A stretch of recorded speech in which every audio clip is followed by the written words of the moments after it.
shalom aleichem, Evenu shalom aleichem, Evenu shalom. Cette alliance des partis de gauche qui fait en parler, qui essuie aussi quelques critiques de la part du Rassemblement national d'un côté, du camp présidentiel de l'autre, une stratégie plutôt hyper agressive qui pourrait, selon vous, se révéler efficace. Expliquez-nous ça.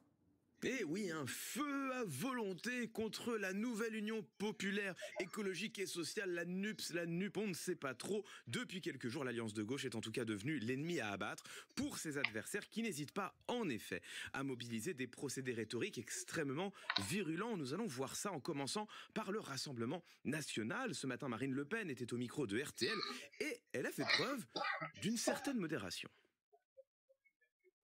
J'ai vu une escroquerie politique se monter avec la NUPES. Jean-Luc Mélenchon ne sera jamais Premier ministre. En revanche, si un certain nombre de Français votent pour lui, il peut transformer l'Assemblée nationale en ZAD. C'est-à-dire avec les défenseurs des Black Blocs, les défenseurs du Burkini à la piscine, ceux qui veulent désarmer la police, ceux qui veulent ouvrir les prisons parce que la prison c'est pas gentil, etc. Voilà, transformer l'Assemblée en ZAD.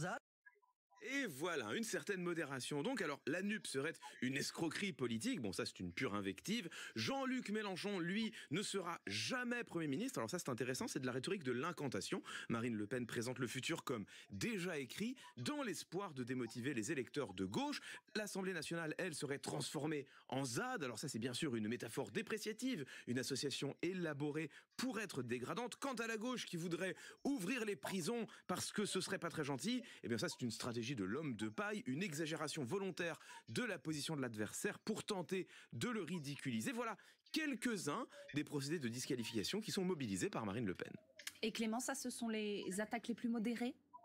Alors oui, en l'occurrence, ce sont les attaques les plus modérées parce que au même moment, Jordan Bardella, le président par intérim du Rassemblement national, était sur BFM TV et lui, il va un cran plus loin.